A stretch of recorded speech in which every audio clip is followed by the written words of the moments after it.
Boom. One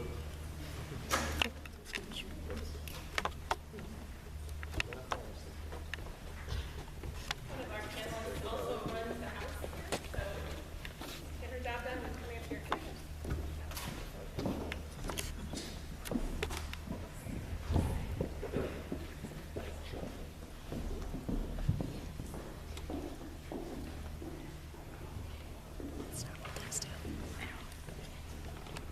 Hello, everyone. Welcome to ECC. My name is Leigh Kolb, and I'm an English and journalism instructor here, and we are so excited to have you with us tonight. Before we get started, I would like to thank the patrons of the arts, the Social Justice Committee, Public Relations, the administration, and Chris Swanson and the theater crew. We have an incredible panel here, and it's my pleasure to introduce them as we begin the evening. We're so thankful that you're here with us tonight.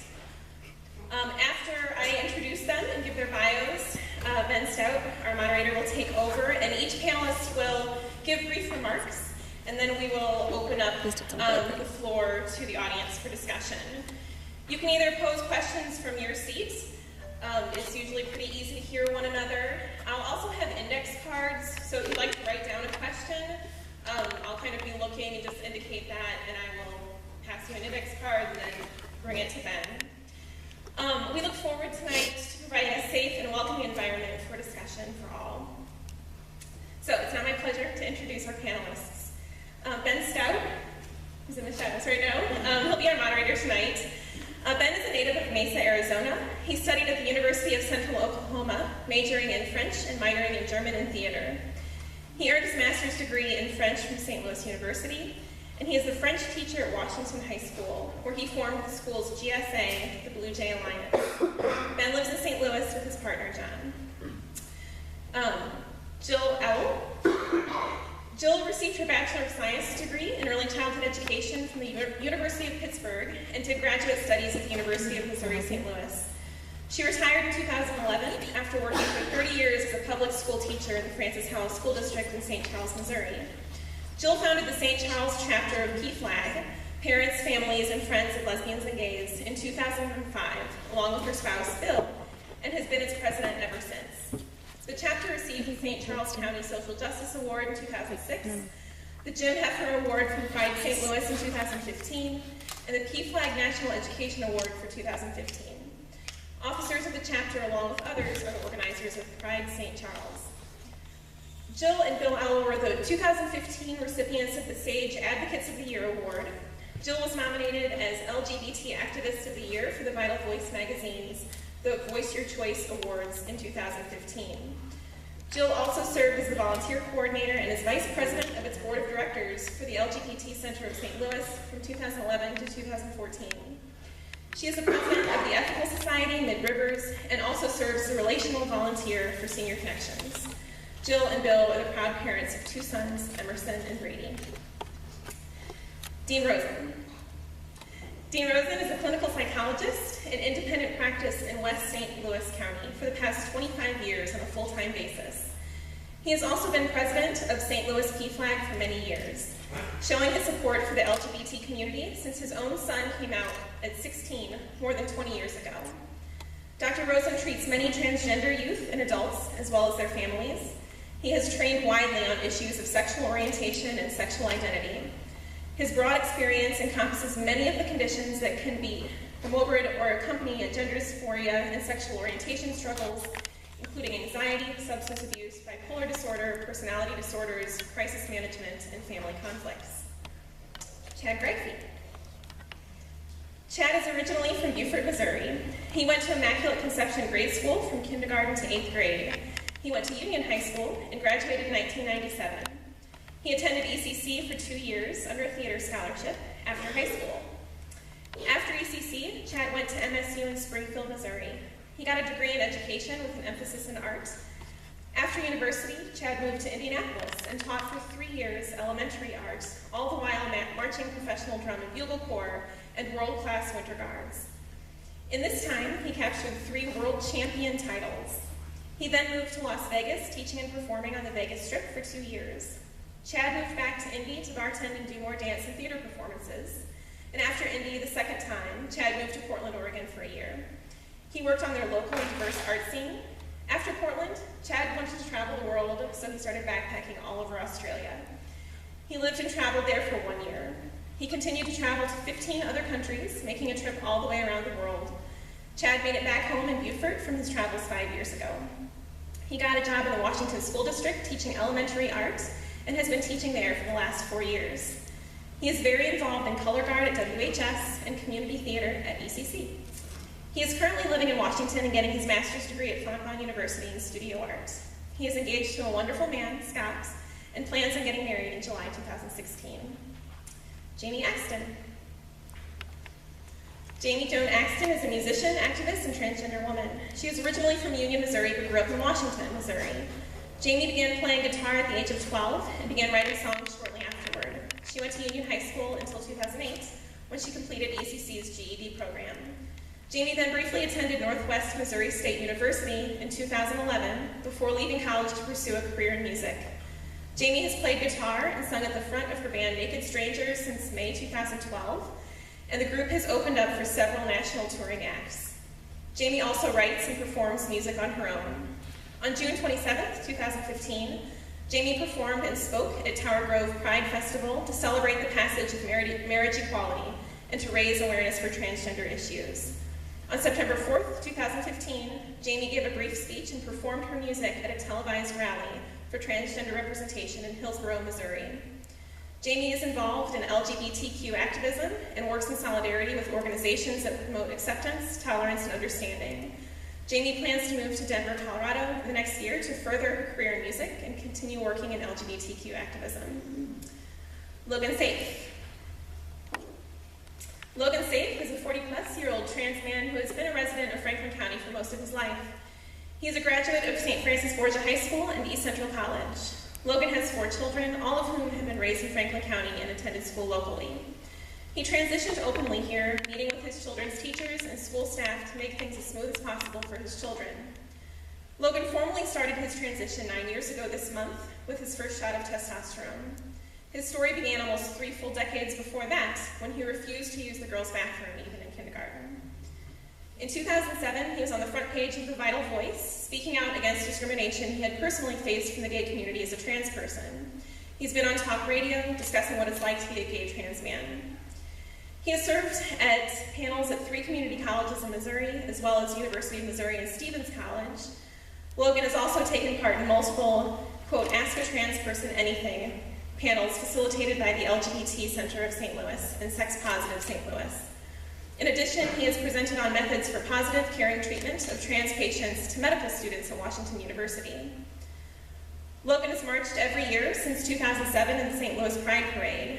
He did not march this year in the parade so as to be able to watch his children march with growing American youth in the parade. He has participated since 2007 in memorial services for Transgender Day of Remembrance and Take Back the Night marches on the eve of Thanksgiving in the Grove, including last year's closing of Manchester and Kings Highway intersection for 265 seconds, 1 second for each trans person murdered in the prior year. He has written poetry attempting to convey what it means to be trans, what the losses of trans lives mean. Activism starts at home is his philosophy for making a change, beginning with attempting to reach out to local politicians and law enforcement, but even closer to home, raising his children to see beyond the binary and to accept and welcome people without regard to sexual orientation. And Chris Swanson. Originally from Kentucky, Chris did her graduate studies in Rowan County, Kentucky at Morehead State University. After over a decade in Memphis in the theater field, she has moved here to Union and is starting her 3rd year as faculty with ECC. Chris is ECC's technical director and a speech and theater instructor. This past year, Chris and her partner Wendy got married and celebrated being officially legally married in the state of Missouri. Welcome, everyone.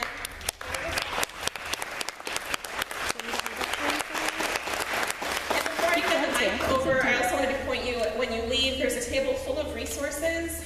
You got a syllabus with you tonight. We like making syllabi here in college. With lots of resources. Grab all the brochures that you want outside. So, without further ado, Ben? I guess I can walk around. Yes, Am I on? Yeah, you All right. It's an honor to be here tonight. As she said, my name is Ben Stout, and I am the French teacher at Washington High School. I am also of the Washington Gay Straight Alliance. Because I grew up in a town not quite as small as Washington, but still pretty small. And I was forced to remain in the closet until well into my college career, just because nobody was gay. I didn't have anybody to talk to, I didn't have anybody to share my secret with, and I certainly couldn't share it with my family or friends, because we don't do that here.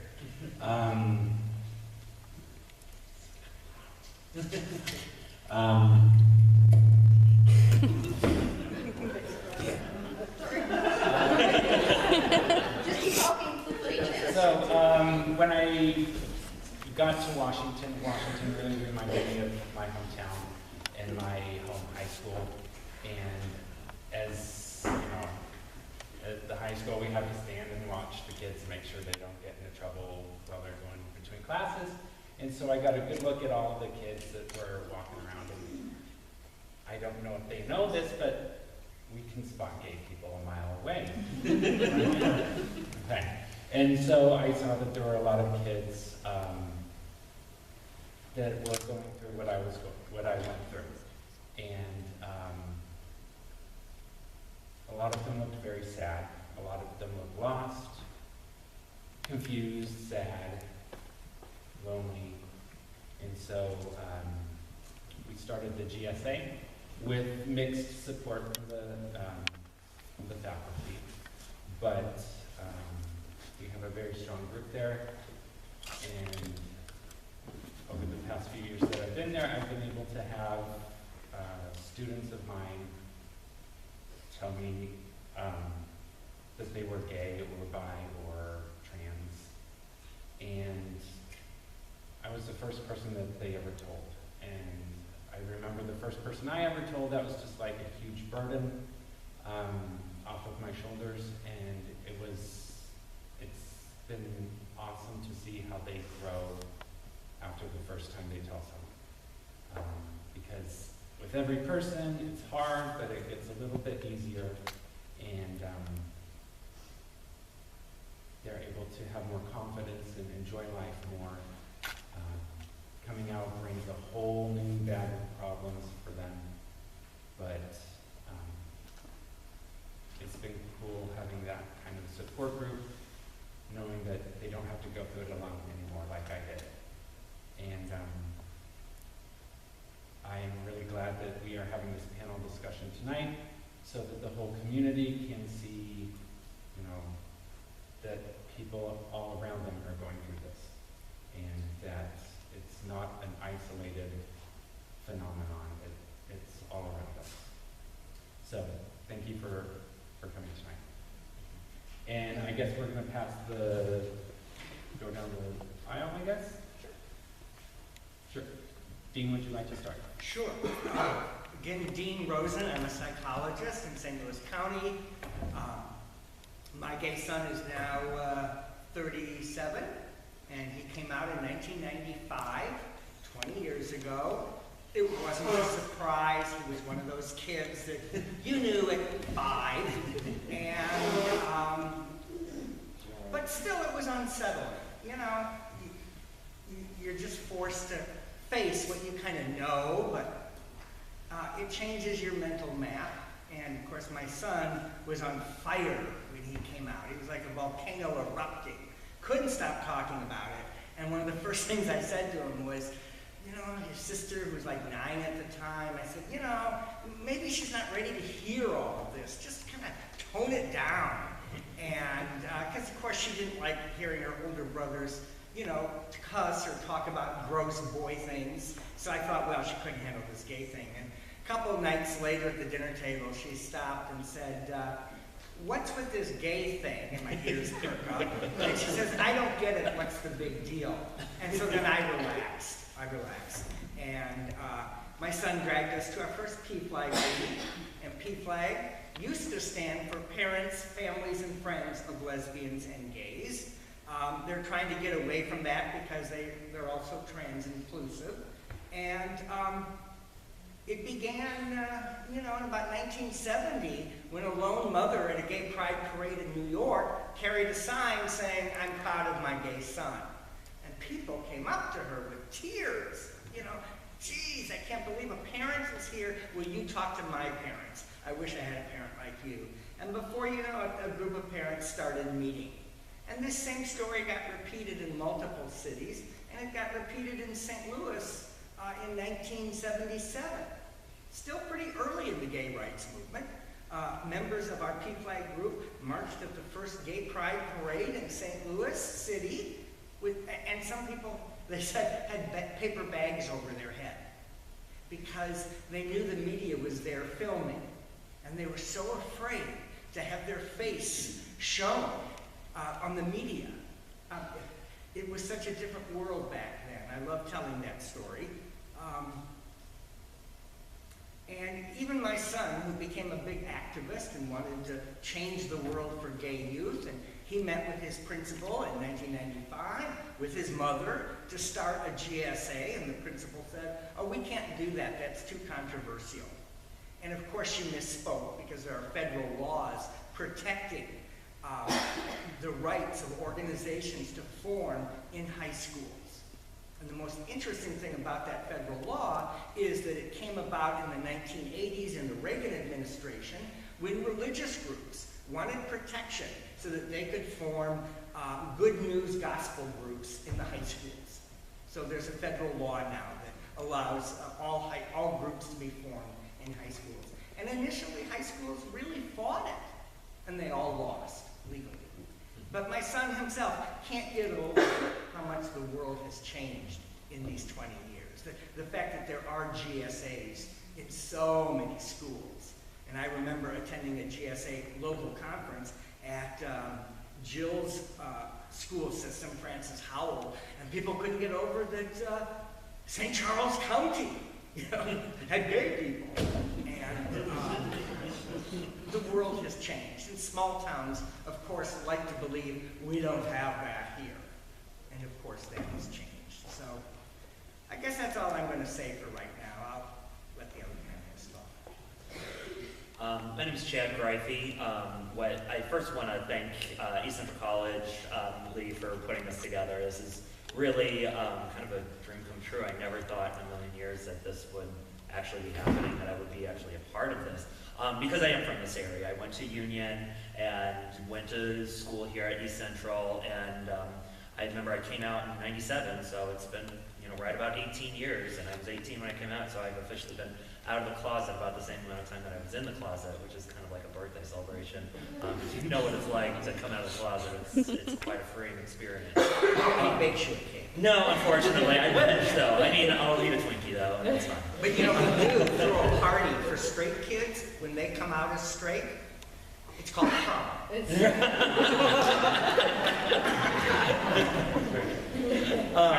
No, you're fine. Absolutely, by all means. Interrupt all you. So it feels good to have this here right now. And when I came out in '97, it was right when Will and Grace was on the air, and Kevin Kline movie In and Out. Remember that movie came out, and just all of a sudden, all of these gay characters were showing up, and they were not as crazily effeminate as what they had been portrayed before.